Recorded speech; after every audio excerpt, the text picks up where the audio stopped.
Good morning sir. Good morning Bittu.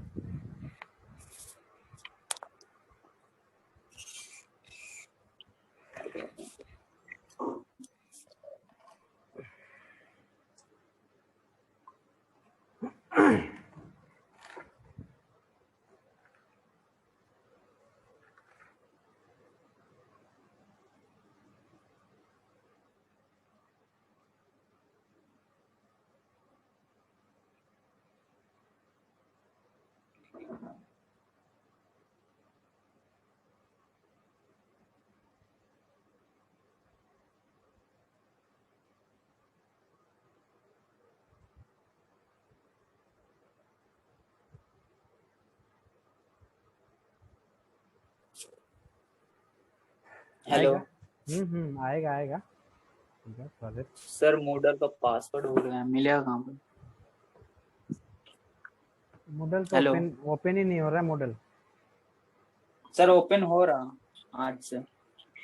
अच्छा, password भूल गया। फॉरगेट पासवर्ड करने का ऑप्शन नहीं है? फॉरगेट किए सर, तो ईमेल आईडी में पासवर्ड नहीं आ रहा मेरा। Good ID morning sir. Password. Good morning.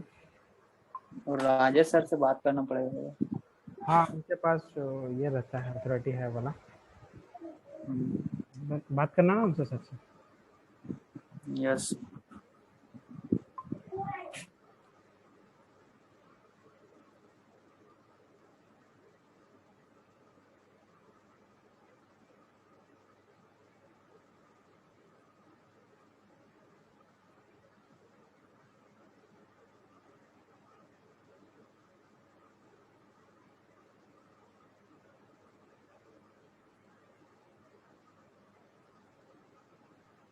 Morning sir. Morning.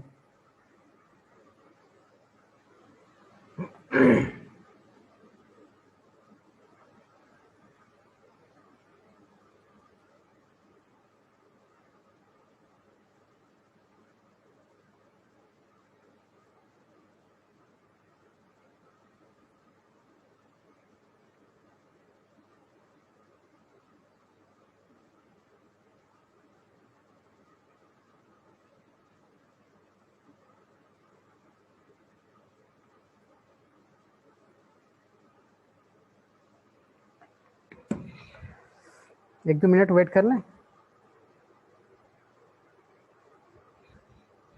कितने कोई आए? Yes sir. 6 ही आए हैं।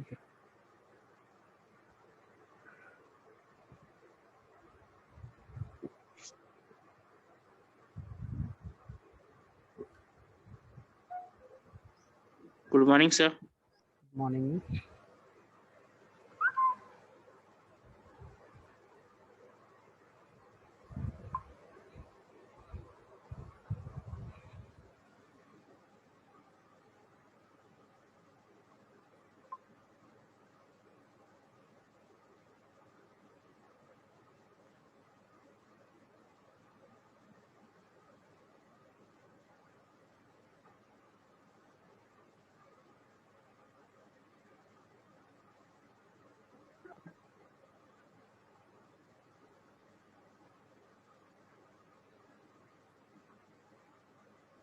Good morning sir.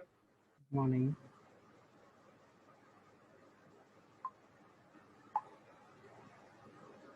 Good morning sir. Morning.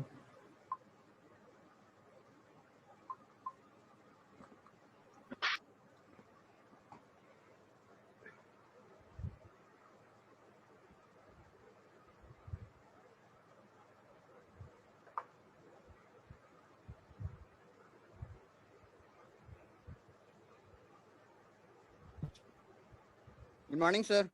Good morning. Good morning sir. Good morning.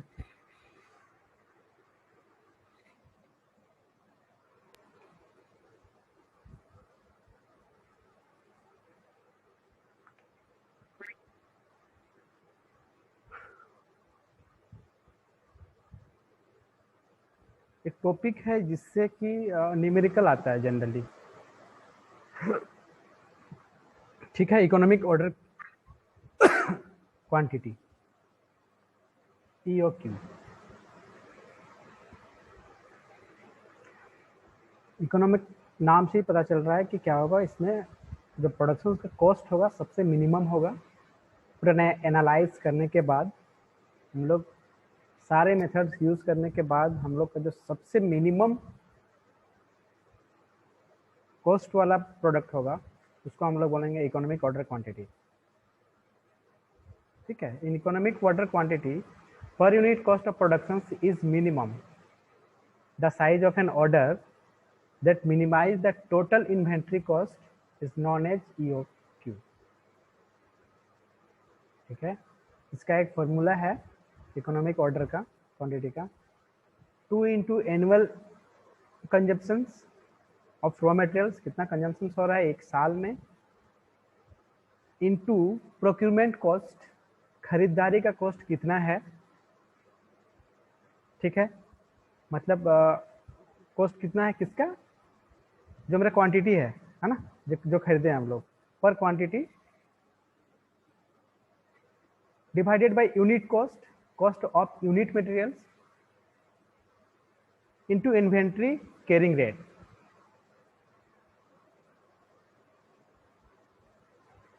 इसको हम लोग शॉर्ट में अगर फॉर्मूला देखें तो उसका होता है Q equal to 2 into N into A divided by C into I under root.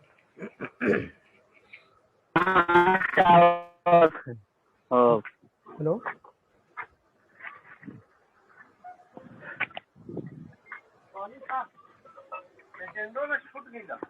ठीक है, इससे जनरली ये आता है, क्या बोलते हैं, सारा वैल्यू दिया हुआ रहेगा, annual consumptions of raw materials दिया हुआ रहेगा, प्रोक्यूरमेंट रेट कॉस्ट दिया हुआ रहेगा, यूनिट कॉस्ट दिया हुआ रहेगा, इन्वेंट्री कैरिंग रेट दिया हुआ रहेगा। ठीक है, सारा चीज़ दिया हुआ रहेगा, तुमको क्यों निकालने के लिए आएगा, तो बस इस फॉर्मूला को क्या करना है, याद करके रखना है। इसका एक एग्जांपल दीजिए ना।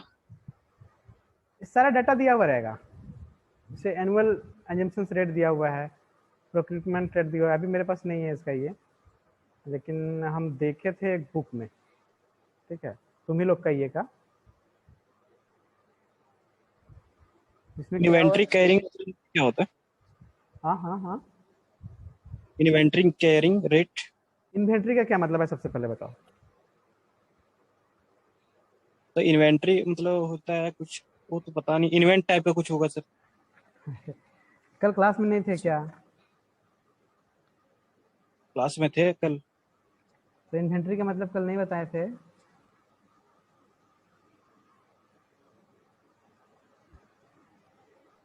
सर सर एक तरह का gallery types.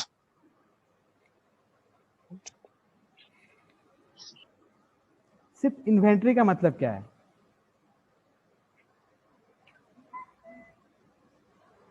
Only for inventory, inventory का क्या मतलब है? कल पढ़े ना इन्वेंट्री कंट्रोल, नहीं पढ़े हम लोग?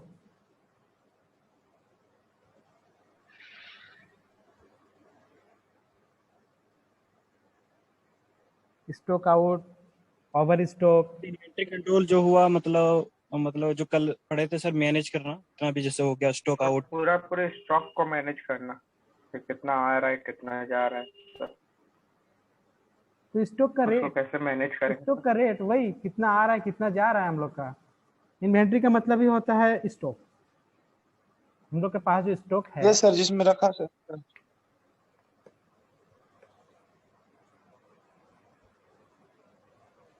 तो जल्दी जल्दी भूल जाओगे कैसे होगा?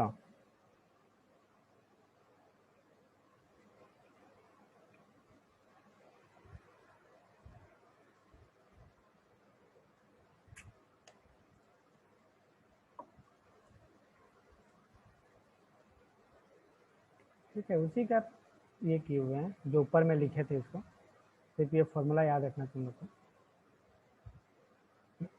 ऑब्जेक्टिव ऑफ परचेज मैनेजमेंट, इसको हम लोग पहले दिन ही थोड़ा सा डिस्क्राइब कर चुके थे। ठीक है, कौन कौन से परचेज मैनेजमेंट के ये होते हैं, ऑब्जेक्टिव हैं। Purchase of right quantity quality, ठीक है, हमको अच्छे क्वालिटी वाला लेना है ताकि हमको जब हम लोग उसको ये करेंगे बेचेंगे तो हम लोग का मतलब क्वालिटी अच्छा रहेगा तभी तो हम लोग को कस्टमर अच्छे मिलेंगे। ठीक है, यस सर। राइट क्वांटिटी ज़्यादा होना चाहिए, सब चीज़ अच्छे से होना चाहिए। ऐसा नहीं कि क्वालिटी तो मिल रहा है लेकिन क्वांटिटी बहुत कम मिल रहा है, तब भी हम लोग का दिक्कत है।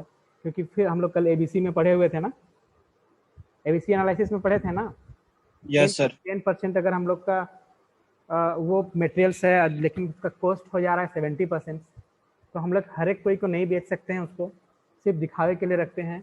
फिर जो बहुत हाई लेवल के आते हैं, मंत्री आते हैं, वो तब खरीदते हैं। तो हमको सब चीज़ को देखना होता है, तो ये भी होना चाहिए ना। परचेज ऑफ राइट प्राइस, सही दाम कहाँ से मिलेगा हमको। ठीक है, परचेज ऑफ राइट टाइम, सही टाइम में वो डिलीवरी देगा कि नहीं जब मेरे को जरूरत होगा। ठीक है, परचेज ऑफ राइट सोर्सेस, कहाँ से हमको ये बेहतर तरीके से मिल सकता है।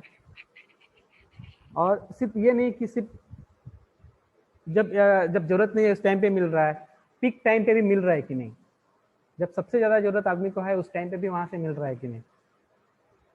ठीक है, मिल रहा है तो वहाँ पे हम लोग उसके साथ एग्रीमेंट कर लेते हैं, है ना, वरना हो सकता है उसमें मुकर जाए। वो इसके बाद आएगा, procedure and method of purchasing में आएगा वो चीज़। ये देखो, methods of purchasing, market purchasing for a specific period, rate contract purchasing, है ना। रेट का हम लोग क्या कर लेते हैं, कॉन्ट्रैक्ट कर लेते हैं, मतलब कि एक एग्रीमेंट बना लेते हैं हम लोग कि भाई इतने दाम पे हम अब से ये कर रहे हैं। एक मतलब 5 आदमी बैठ के या फिर 2 आदमी में ही एक बॉन्ड पेपर में हम लोग उसको साइन करके कि हाँ इतना रेट में हम लोग का फिक्स हुआ है, ताकि कोई बाद में मुकर ना जाए। अभी जो एक बिल पास हुआ था, किसान बिल, जिसमें सब आदमी लोग ये कर रहे थे, अपोज कर रहे थे, उसमें बहुत चीज़ अच्छा भी था। उसमें एक चीज़ था कॉन्ट्रैक्ट फार्मिंग। Yes sir. तो वो बहुत अच्छा चीज़ है। इसको लेके आया था, कौन जानते हो, मनमोहन सिंह। कॉन्ट्रैक्ट फार्मिंग क्या होता है कि सपोज कोई एक एग्जांपल ले लेते हैं, पार्ले-जी बिस्किट्स या फिर हॉर्लिक्स बनाने वाली कंपनी। हॉर्लिक्स बनाने वाली कंपनी को क्या जरूरत होता है, आटा का जरूरत होता है ना, मतलब कि गेहूं का जरूरत होता है। यस सर, गेहूं का। तो सरकार क्या करता है ना, उस हॉर्लिक्स बनाने वाली बहुत बड़ी कंपनी है ना, हॉर्लिक्स बनाने वाली, उस बहुत बड़ी कंपनी को इनवाइट करता है कि आप आइए पंजाब का इस गांव में, या तो फिर 10 गांव में आइए। वो कंपनी क्या करती है, उसको तो जरूरत है बहुत ज्यादा ये का, गेहूं का, तो वो क्या करता है 10 गांव को वो अपने कॉन्ट्रैक्ट में ले लेता है पहले ही, कि आप साइन करिए कि आपका जो गेहूं उपजाऊ मतलब हो जाएगा, मतलब उपज जाने के बाद तैयार हो जाएगा। हाँ तैयार हो जाएगा, उसको हम खरीदेंगे और इतना दाम में रेट भी फिक्स कर देता है। रेट भी फिक्स कर देता है, 40 रुपया 50 रुपया जो भी है वो उसी समय फिक्स कर दिया। इवन वो बीच बीच में आते हैं, बीज भी देते हैं उन लोग को प्रोसेस भी बताते हैं वहाँ के फर्टिलाइजर साइंटिस्ट आके, इस टाइम पे ये बोइए, इस टाइम पे ऐसे करिए ऐसे करिए ऐसे करिए। उसके बाद जब हो जाता है तो ये फिर उसी दाम में खरीद के लेके जाते हैं। एक चीज़ नुकसान से ये है कि सपोज जिस टाइम पे तुम्हारा हो गया है ना, जिस टाइम पे तुम्हारा उपज गया अनाज, अगर तुम 40 रुपया में कॉन्ट्रैक्ट किए हुए हैं पर केजी, और उसमें मार्केट में अगर तुम 100 रुपये में बिक रहा है तो तुम मार्केट में नहीं बेच सकते हो। उसका गाड़ी आएगा डायरेक्ट गोदाम में, तुमको उसी को देना है, वही लेके जाएगा। लेकिन ये चीज़ है कि अगर मार्केट में उसका दाम कम है, जब उपज गया तो हो सकता है उसमें दाम सबका ही उपज जाता है, तो मार्केट में वैल्यू कम हो जाता है उसका। जिसका आलू का अभी आलू कितना 40 रुपये 30 रुपये मिल रहा है, लेकिन जब सबका होने लगता है तो 10 रुपये के लिए किलो हो जाता है, तो उस टाइम पे भी वो उतना ही रुपया लेता है। लेकिन इसमें दिक्कत ये था, ये बहुत अच्छा चीज़ था कॉन्ट्रैक्ट फार्मिंग, इसको भी लोग हटाने के लिए बोल रहे थे, जो मेरे हिसाब से तो सही नहीं था। अब उन लोग क्या एनालाइज किए थे पता नहीं। इसमें एक चीज़ हो सकता था कि कॉन्ट्रैक्ट फार्मिंग जो होता था ना, वो कंपनी वाला और direct video block development officer जो होता है, वीडियो ये में बैठता है, क्या बोलते हैं, ब्लॉक में जो बैठते हैं, वहाँ से कोई एक ऑफिसर्स को क्या करते थे, लोग रिक्रूट करते थे कि आप कॉन्ट्रैक्ट साइन करिए, गांव वाला से आप बात करिए और वो साहब उनसे बात कर लेगा। तो इस बीच में क्या होता था, वो साहब और जो कंपनी वाला होता था उन लोग के बीच में कुछ और डील होता था और ये साहब गांव वाला से कुछ और डील करता था। ये एक खराबी था। तो ये डायरेक्टली कंपनी वाला को ये करना चाहिए था कि गांव का जो मुखिया उखिया होता है उन लोग से कॉन्टेक्ट करके मतलब इस तरह का कुछ बना लेते तो ये मेरे लिए मतलब अच्छा होता। तो उसी तरह इसमें भी होता है रेट कॉन्ट्रैक्ट परचेजिंग। हम लोग क्या करते हैं, जिस रेट में हमको लेना है उस रेट को हम लोग क्या करते हैं, दोनों तरफ से फाइनलाइज करते हैं और एक कॉन्ट्रैक्ट बनाते हैं, एक हम लोग एफिडेविट बनाते हैं, ताकि ऐसा ना हो कि जब पीक टाइम पहुंचे तो वो दाम उसको बढ़ा दे, या फिर मेरे को जब बहुत ज़्यादा जरूरत है तो उस टाइम पे उस चीज़ को वो दाम बढ़ा दें। सेंट्रलाइज परचेजिंग नेक्स्ट में है। सेंट्रलाइज परचेजिंग ये क्या होता है, सपोज तुम लोग टेक्नो इंडिया ग्रुप और दूसरे कॉलेज गए हो, जैसे Ramgarh engineering college, Dumka engineering, no sir, Chaibasa engineering college, कोई गया है? नहीं गया है। नहीं गया sir.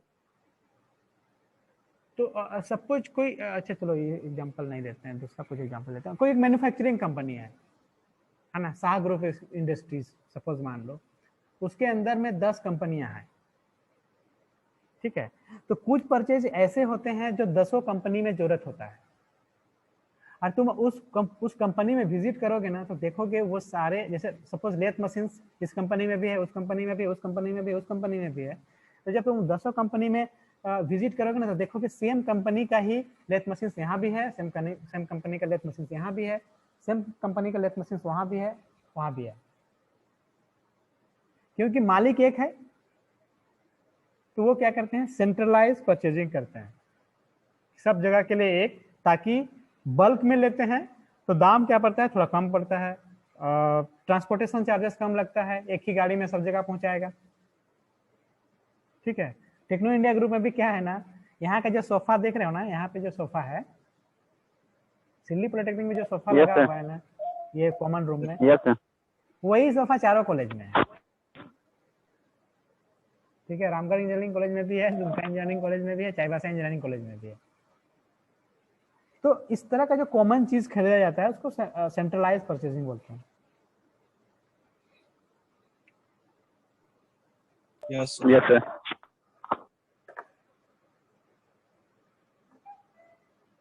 Through director general of supplies and disposed,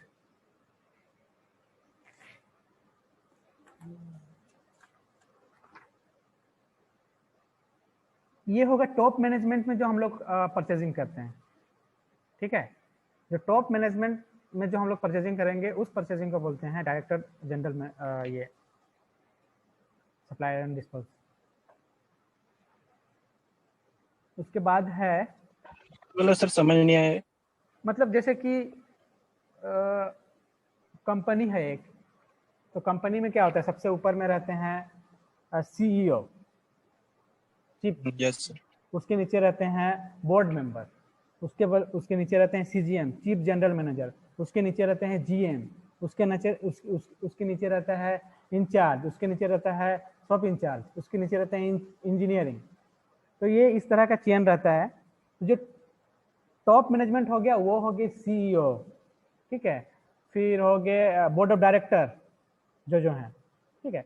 तो ऊपर लेवल का जो परचेजिंग किए जाते हैं ना, और या फिर ऊपर लेवल में जो कॉन्ट्रैक्ट किया जाता है उसको बोलते हैं ये, यस सर। ठीक है। परचेजिंग अकॉर्डिंग टू रिक्वायरमेंट्स, हम लोग को जिस तरह का रिक्वायरमेंट है उस टाइम पे भी हम लोग डायरेक्टली परचेज कर सकते हैं। पहले से हम लोग स्टोर करके नहीं रखेंगे किसी चीज़ को, है ना। उसमें क्या क्या है, दो चीज़ घटा हो सकता है ना, हम लोग के पास स्टोर रूम हमको एक्स्ट्रा चाहिए होगा, ठीक है। दूसरा क्या चांसेस रहता है, खराब होने का चांसेस रहता है, तो हम लोग को नुकसान है, ठीक है। इसीलिए जब हम लोग को रिक्वायरमेंट है उस टाइम पे हम लोग लेंगे। हर चीज़ को ऐसा नहीं कर सकते हैं ना, जब रिक्वायरमेंट है तब लेंगे तो फिर हम लोग को नुकसान भी झेलना पड़ता है, ठीक है। तो अकॉर्डिंग टू देखते हुए कि हाँ इस चीज़ का दाम अगर हमेशा नहीं बढ़ रहा है तो हम लोग क्या करेंगे, उसको रिक्वायरमेंट के अकॉर्डिंगली हम लोग खरीद लेंगे, या फिर जो सरकार फिक्स की हुई है किसी चीज़ का प्राइस, उस प्राइस से आप ऊपर नहीं ले जा सकता है वो, है ना। प्राइस भी तो फिक्स करती है ना, कोई एक कंपनी होगी, संस्था होगी जहाँ से ये प्राइस फिक्स होता है। Yes sir.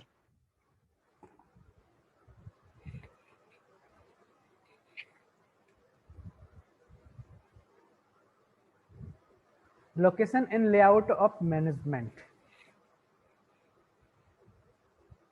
Store management. इसमें भी दो तरह का स्टोर होता है, एक होता है सेंट्रलाइज स्टोर और एक होता है decentralize store. Generally centralize store का हम लोग यूज स्मॉल फैक्ट्री में करते हैं, ठीक है। It is desirable for centralize the materials so that they may be brought under the control of one storekeeper, and the storeroom should be as far as possible near the place where material is to be used. Small factory में ही centralise store का use करते हैं। ऐसा इसलिए क्योंकि बीच में एक जगह कहीं पे स्टोर बनाए हुए हैं, उसी के आसपास में एक्चुअली मशीन जो कंपनी होता है, सपोज एक मैन्युफैक्चरिंग कंपनी है, उसमें 10 लेथ मशीन्स है, 10 मिलिंग मशीन्स है, 10 ग्राइंडिंग मशीन्स है, 10 CNC मशीन्स हैं, ठीक है। तो सबका अलग अलग एक पास में ही डिपार्टमेंट है। 10-10 है तो बहुत ज़्यादा नहीं है ना। अगर ऐसा रहता 10 गो शॉप है, ठीक है, एक शॉप में सिर्फ लेथ का काम हो रहा है, एक शॉप में या फिर एक कंपनी में सिर्फ और सिर्फ वेल्डिंग का काम हो रहा है, एक कंपनी में सिर्फ और सिर्फ क्या बोलते हैं मिलिंग का काम हो रहा है। और उसका अगर सेंट्रलाइज रखेंगे तो क्या दूर से आना पड़ेगा ना। एक एग्जांपल देते हैं। Yes sir. इधर लेआउट, इधर देखो सेंट्रलाइज स्टोर कीपिंग। इसमें क्या है, स्मिथिंग वर्क हो रहा है, इसी के सामने हम लोग का स्टोर है। हीट ट्रीटमेंट का इसका भी स्टोर यहीं पे है। मशीन शॉप के लिए भी बहुत दूर जाने नहीं पड़ रहा है हम लोग का। मतलब जो भी काम कर रहा है आसपास में, क्योंकि ये छोटे छोटे चीज़ें हैं, एक साथ होकर यहाँ से जो भी टूलिंग यूज हो रहा है यहाँ पे हीट ट्रीटमेंट के लिए, यहाँ से इशू करके लेके जा रहे हैं। एक ही शॉपकीपर है, ठीक है, बहुत ज़्यादा शॉपकीपर की जरूरत नहीं हो रहा है इसमें। मशीन शॉप का भी यहीं से काम हो जा रहा है, क्योंकि बहुत ज़्यादा मशीन नहीं है। डिसेंट्रलाइज स्टोर कीपिंग में क्या होता है, बहुत बड़ा बड़ा या फिर लार्ज फैक्ट्रीज में, जिसका हम अभी डिस्कस कर रहे थे कि अगर 10 कंपनियां हैं या फिर 10 डिपार्टमेंट है जिसका अलग अलग शॉप है, तो दूर दूर में है ना वो। In large factory where there are several departments is using different type of materials, it becomes beneficial to separate the store, है ना। अलग अलग काम हो रहा है अलग अलग जगह, तो उसका अलग अलग सेपरेटली ही रहेगा तो बेहतर होगा।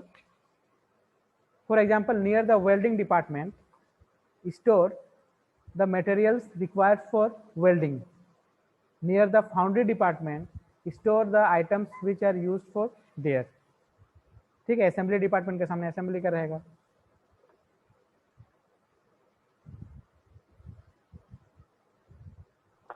बात समझ में आया। हीट ट्रीटमेंट के सामने अलग से एस लगा हुआ है, मतलब कि ये स्टोर है, इसका अलग से स्टोर है, इसका अलग से स्टोर है, इसका अलग से स्टोर है, इसका अलग से स्टोर है, इसका अलग से स्टोर है, इसका अलग से स्टोर है, इसका अलग से स्टोर है, ठीक है। तो जो बड़ा हो जाता है कंपनी, तो हम लोग को अलग अलग हर एक का स्टोर बनाना पड़ता है। इसका डिसएडवांटेज हुआ कि हम लोग को अब ज़्यादा आदमी रखना पड़ रहा है शॉपकीपर में, शॉप में, ठीक है। इसमें क्या था, एक ही आदमी को रख रहे थे और काम चल जा रहा था हम लोग का। अब ये दूर दूर हो गया, तो अगर एक जगह रखते हैं तो ट्रांसपोर्टेशन के लिए हम लोग को ज़्यादा टाइम इन्वेस्ट करना पड़ेगा, है ना। अगर यहाँ से कोई एक सेंट्रल जगह में रखे हैं, तो ये तो बड़े कंपनी है ना, मशीन शॉप में सिर्फ मशीन है, वहाँ से फिर आना पड़ेगा जहाँ पे सेंट्रल एक जगह बनाए हैं। इतना छोटा दिख रहा है तो इसमें ऐसे ये जस्ट लेआउट है।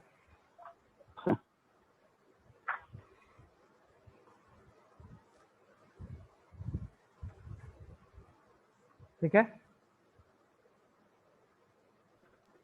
Yes sir.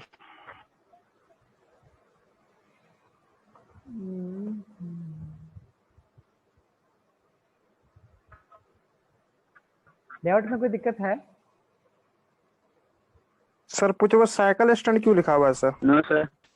साइकिल रखने के लिए कंपनी पे काम करने वाला आदमी आएगा ना, कहाँ रखेगा साइकिल? साइकिल स्टैंड में रखेगा? नहीं सर, वो तो नहीं होगा सर। कैसे नहीं? अरे वही है, ये कंपनी का एक लेआउट बनाया हुआ है, जिसको जिसको जितना जितना चीज को रखने का उसको सुटेबल लगा लिख दिया है।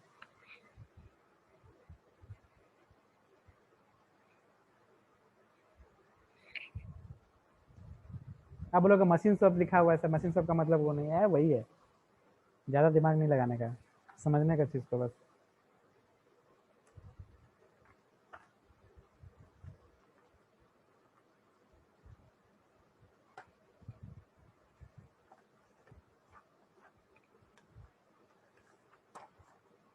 चलो आज तुम लोग से हम क्वेश्चंस पूछते हैं।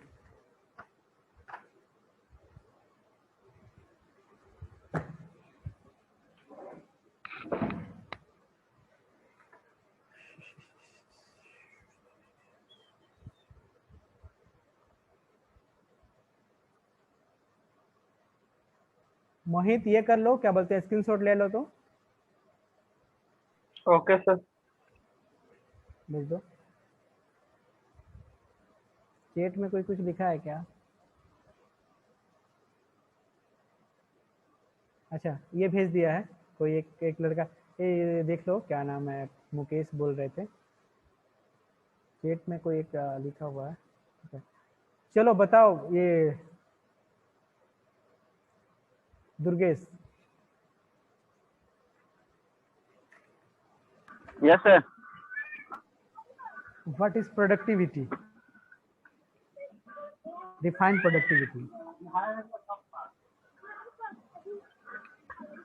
सर कैपेसिटी ऑफ मतलब the capacity of industry to produce products continuously.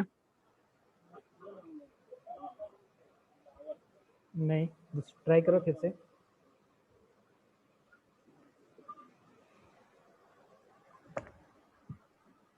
मतलब कितना अमाउंट में लगातार प्रोडक्शन कर पा रहा है।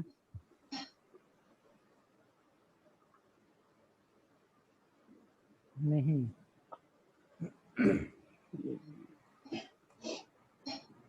विकास पंडित बताओ।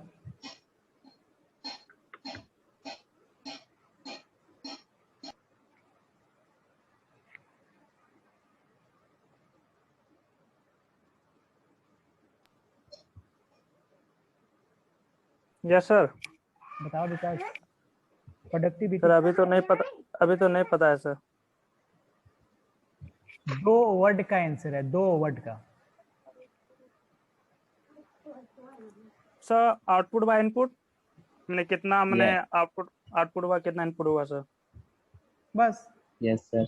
हम उसी दिन बोले थे कि इसको कोई झुटला नहीं सकता है। एटलीस्ट इसका डिफिनेशन तुम वर्ड में नहीं कर रहे हो तो एटलीस्ट इस तरह से तो बताओ। Yes sir.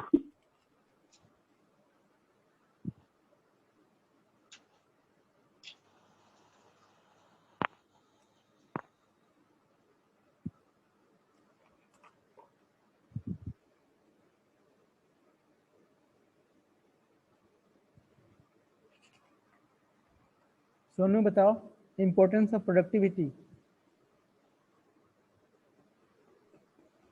Importance of productivity.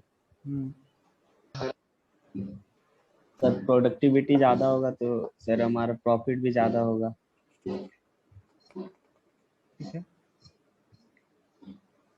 और सर प्रोडक्टिविटी ज़्यादा होगा तो सर मीन्स मेरा ये सर रेंज भी बढ़ेगा।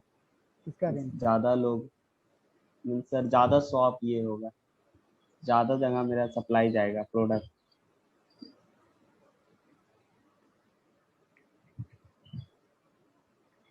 और बताओ।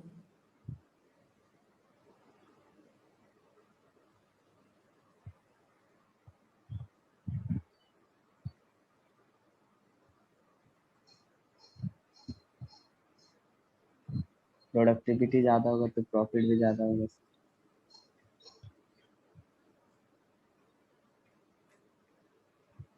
Mukesh, yes sir. Importance of productivity बताओ। सर प्रोडक्टिविटी के थ्रू हम ये जान सकते, एनालाइज कर सकते हैं कि सर मतलब अगर कोई भी कुछ काम हो रहा है, मतलब जो इनपुट दे रहे हैं और आउटपुट दे रहे हैं, तो मतलब इससे ये पता चल सकता है कि मतलब कंपनी घाटे में जा रही है या फिर मतलब फायदे में जा रही है। मतलब कंपेयर कर सकते हैं सर, पिछली बार जो प्रोडक्ट हुआ था, जो भी प्रोडक्शन हुआ था, उससे हम कंपेयर कर सकते हैं कि इतना इनपुट दिए तो इतना आउटपुट मिला, तो प्रोडक्टिविटी के थ्रू। सर अगर किसी भी कंपनी या फिर किसी चीज का प्रोडक्टिविटी ज्यादा रहेगा, तो उससे ये पता चलेगा कि हाँ मतलब प्रॉफिट, इससे पता चलेगा कि प्रॉफिट ज्यादा हो रहा है। प्रोडक्ट पे क्या इफेक्ट करेगा प्रोडक्टिविटी? तो प्रोडक्ट पे अफेक्ट करेगा कि जैसे अगर सपोज हम कुछ इनपुट दिए सर, मतलब इनपुट मतलब कुछ बना रहे हैं तो उसमें इनपुट दिए, प्रोडक्ट के मतलब जितना प्राइस भी पे क्या इफेक्ट करेगा? मटेरियल्स हुआ, तो प्रोडक्टिविटी इफेक्ट बहुत करेगा। हाँ, अगर सर प्रोडक्टिविटी अच्छा रहा तो सर प्राइस तो उसका मतलब कॉस्ट कम हो सही जाएगा। रहेगा, मतलब कुछ उसका गुड, मतलब कम हो जाएगा। कॉस्ट कम हो जाएगा, है ना? Yes sir. प्रोडक्टिविटी हम लोग का अच्छा रहेगा तो कॉस्ट क्या होगा? कम होगा। यस।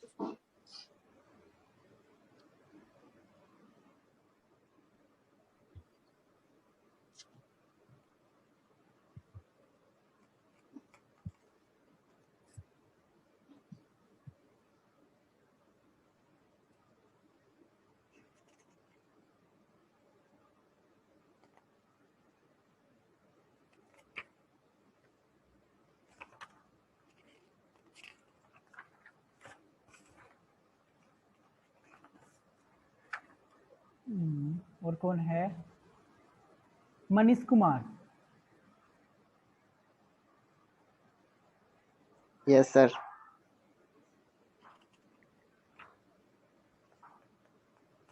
प्लांट लेआउट क्या होता है?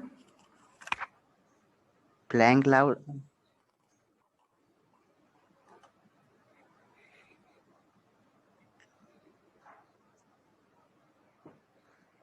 सर नहीं पता सर। गौतम महतो।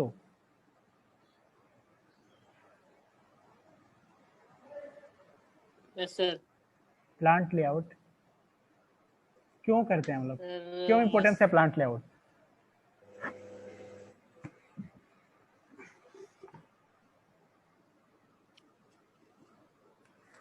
मशीन का अरेंजमेंट सर। बस मशीन का अरेंजमेंट? सही से करना हो।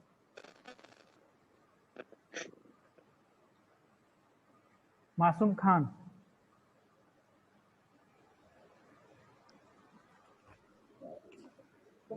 Hello. Importance of plant layout.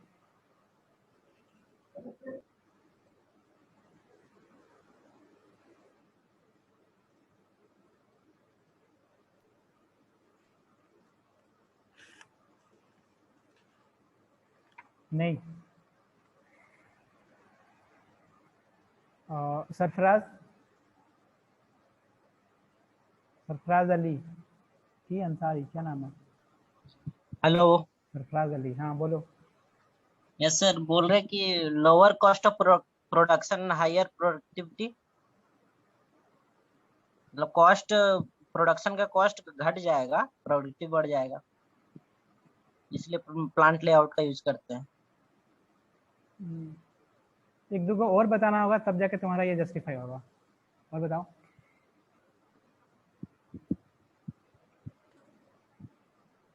हम तो अपने से पढ़े, हम क्लास भी नहीं किए।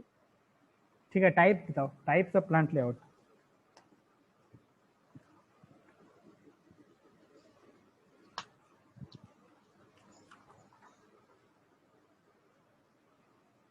नहीं पता है। Durgesh. Yes sir. Types of plant layout.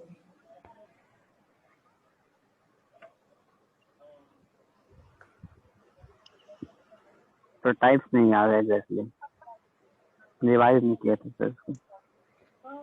Mohit. Yes sir. Hello types of plant layout बाबू। सर, दो तीन को ही याद है। एक ग्रुप लेआउट था, एक कॉम्बिनेशन लेआउट और फिक्स्ड लेआउट। और नहीं पता सर, इतना ही याद है। मुकेश कंप्लीट करो इसको। सर क्या बोले sir? Types of plant layout. Sir हाँ। एक प्रोडक्ट सर लेआउट। एक लाइन लेआउट होता है, एक फिक्स्ड लेआउट होता है, कॉम्बिनेशन लेआउट होता है, यही सर 3-4 याद है सर। फिक्स पोजीशंस लेआउट का तुम नहीं बताएगा। Abhijit Gupta, fix positions layout का एग्जांपल बताओ एक, किस तरह के वहाँ पे ये करते हैं हम लोग, प्रोडक्शंस करते हैं।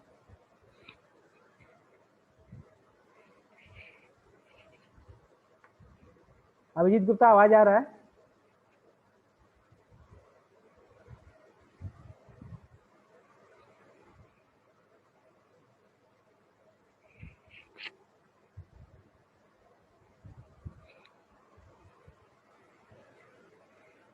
अभिजीत गुप्ता का आवाज नहीं आ रहा है। बिट्टू,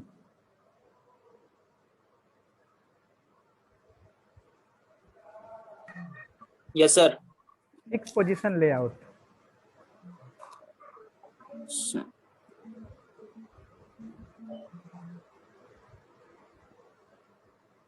नहीं मालूम। Manish sir, Manish Kumar Shah, yes sir. बताओ फिक्स पोजीशंस लेआउट में किस तरह का प्रोडक्शन करते हैं।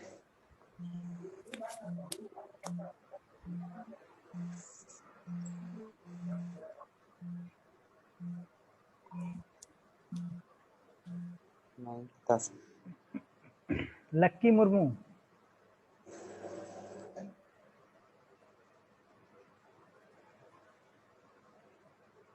Yes sir. बताओ, क्वेश्चन तो सुना होगा ना, बताओ। Yes sir, fixed position layout पूछ रहे थे। हम जो भी मशीनरी फिक्स्ड उसमें यूज होती है उसके लिए, जैसे शिप, एयरलाइंस, कंस्ट्रक्शन प्रोजेक्ट सब। मुकेश डिस्क्राइब करो। Yes sir. Sir fixed position layout में क्या होता है कि जो जितना भी मशीन होता है उसको एक ही जगह रखा जाता है, फिक्स किया जाता है, और उसमें क्या होता है कि वर्कर्स मशीन के पास जाते हैं और काम करते हैं, उसको एक जगह मशीन को फिक्स किया जाता है। एग्जाम्पल कोई देगा क्या? सोनू। Yes sir. तो जैसे कंस्ट्रक्शन सर, बड़ा बड़ा मीन्स बिल्डिंग हो गया, डैम हो गया, गुड, ब्रिज हो गया, और सर शिप, शिप में भी हो सकता है। शिप बिल्डिंग्स के लिए हम लोग प्रेशर वेसल, समुद्र के सामने लेके चले जाते हैं। हॉस्पिटल। अब कंस्ट्रक्शन में आ गया ना बाबू। सर बड़ा बड़ा चिमनी भी तो हो सकता है। Turbine sir.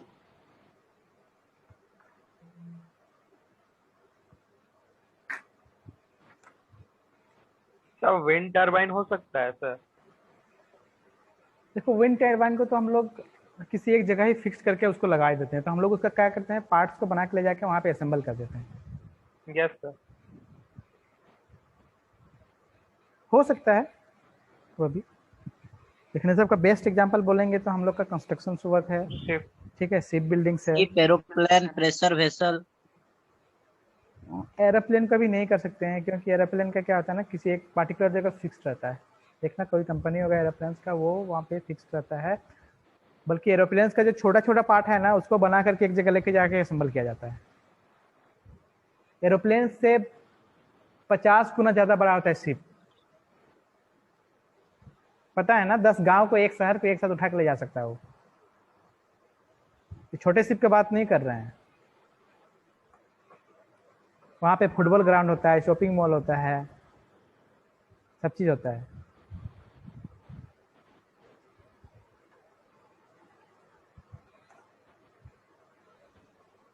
सब बनाने में कितना समय लगता होगा सर? ये तो पता नहीं है मेरे को। हाईवे हो सकता है ना? हो सकता है, कंस्ट्रक्शन वर्क में आएगा।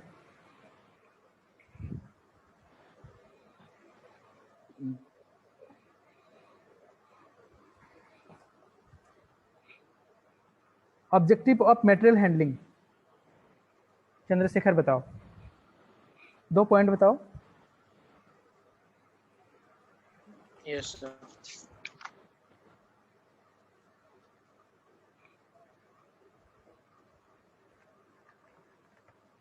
एक मिनट बचा है फिर से ज्वाइन करने का सब।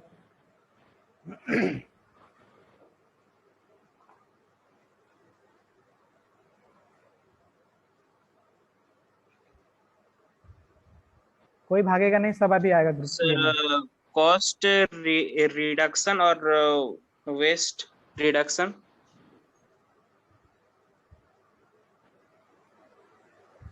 रिड्यूस वेस्ट ऑफ मटेरियल ना, और 2 पॉइंट और एक पॉइंट बताओ। रिड्यूस कर सकते हैं हम लोग कॉस्ट को, ठीक है। और कौन बताएगा? गो।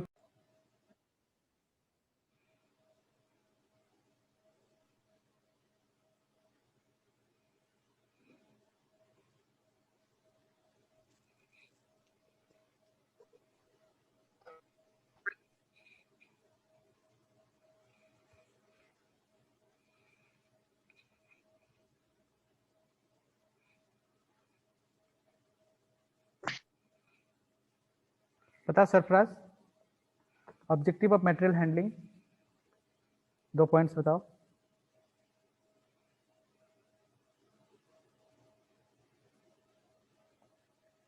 सरफराज आवाज आ रहा है मेरा तुमको? Hello. Objective of material handling, 2 points बताओ। Pickup, setting down, transporting. क्या बोले? ऑब्जेक्टिव तो पता अभी नहीं है उतना। दुर्गेश? यस बताओ सर। एफिशिएंसी इंक्रीज करने के लिए हम लोग मटेरियल हैंडलिंग कर सकते हैं सर। किसका एफिशिएंसी? सर मतलब जो हम लोग उसका अवेलेबिलिटी कराते हैं, मतलब जो हम लोग जो मटेरियल का हैंडलिंग, सपोज का हैंडलिंग कर रहे हैं, उसको टरबाइन से पहले गर्म करना है, तो वहाँ पे उसको हम लोग उसका फ्लो चेंज कर सकते हैं। कंटिन्यूस फ्लो के वजह हमारा एफिशिएंसी इंक्रीज करेगा सर। मतलब मटेरियल लगातार देते रह सकते हैं, उसमें कोई गैप नहीं है। साथ में जब जरूरत है हम लोग आसान से देते हैं। अच्छा, एक ऑब्जेक्टिव होता है वर्कर सेफ्टी। हेलो। एक यस सर। एक ऑब्जेक्टिव होता Yes, है sir. Worker safety. कैसे?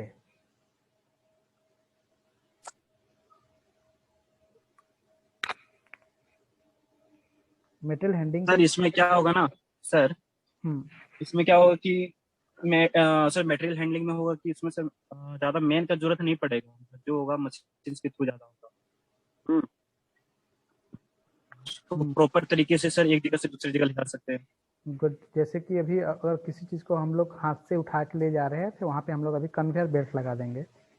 Yes, sir. एक जगह से दूसरी जगह जाएगा। Yes, sir. वो प्रॉपर तरीके से जाएगा। और क्या हो सकता है? इम्प्रूव्ड फ्लो ऑफ मटेरियल्स का फ्लो को हम लोग अच्छे तरीके से कर सकते हैं। ऑप्टिमाइज वेयरहाउस कैपेसिटी, जो हम लोग का वेयरहाउस है उसके कैपेसिटी को हम लोग बढ़ा सकते हैं। इनहेंस वर्क कंडीशन को इम्प्रूव कर सकते हैं। और एक हो सकता है टू सेव टाइम, रिड्यूस कर सकते हैं सर।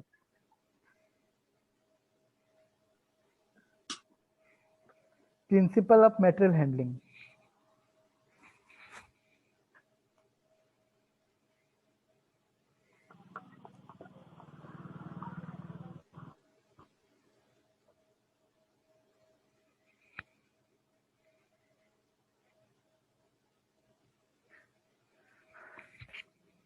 बताएगा? 10 हम लग रहा है 10 हम लिखाए थे शायद तुम लोग को, या फिर 10 बताए थे। कोई सा भी नाम ले लोगे, हमको लग रहा है वो हो ही जाएगा। मटेरियल हैंडलिंग का principles, planning principle, system principles, space work principle, automation principle, system principle, lot principles, gravity principles, materials flow principles, simplification, space utilization principle, था ना ग्रेविटी प्रिंसिपल्स, ये तो भूलने वाला चीज नहीं था, बहुत अच्छा इसका एग्जांपल देकर समझाए थे।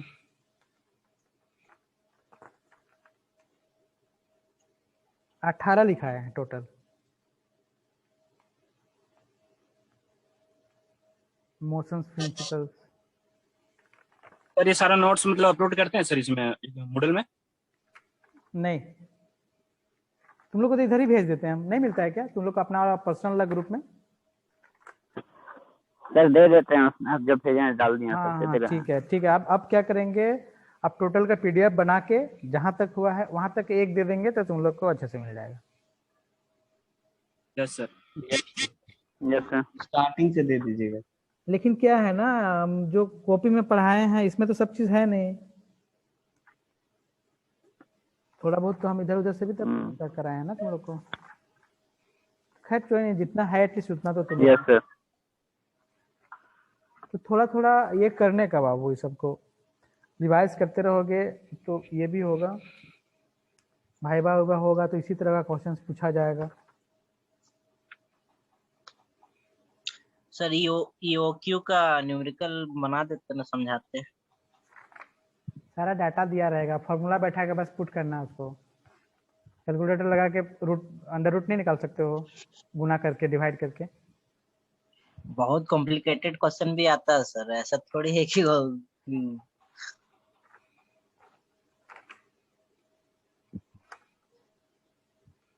ठीक है, नेक्स्ट क्लास में करा देंगे। ठीक है।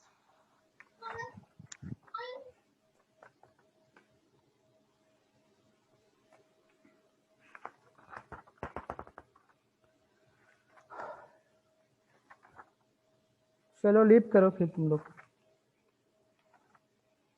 Next. Thank you sir. Thank you sir. Thank you sir.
कौन अभी तक है सरफराज, क्या कर रहा है तुम? कुछ नहीं देख रहे थे, आप क्या कर रहे थे? नहीं, हम नोट्स को थोड़ा सा रेडी कर रहे थे, उसको डालना होगा ना। तो जूनियर का क्लास नहीं है आज? आज नहीं है, कल है। और दीपक सर पार्टी दे रहे हैं कि नहीं? कुछ ना दीपक सर, रिकॉर्डिंग हो रहा है, ठीक है, फालतू की बातें यहाँ नहीं। अच्छा ठीक। ठीक है, चलो एंड करते हैं। हाँ ठीक है सरफराज। ठीक है सर।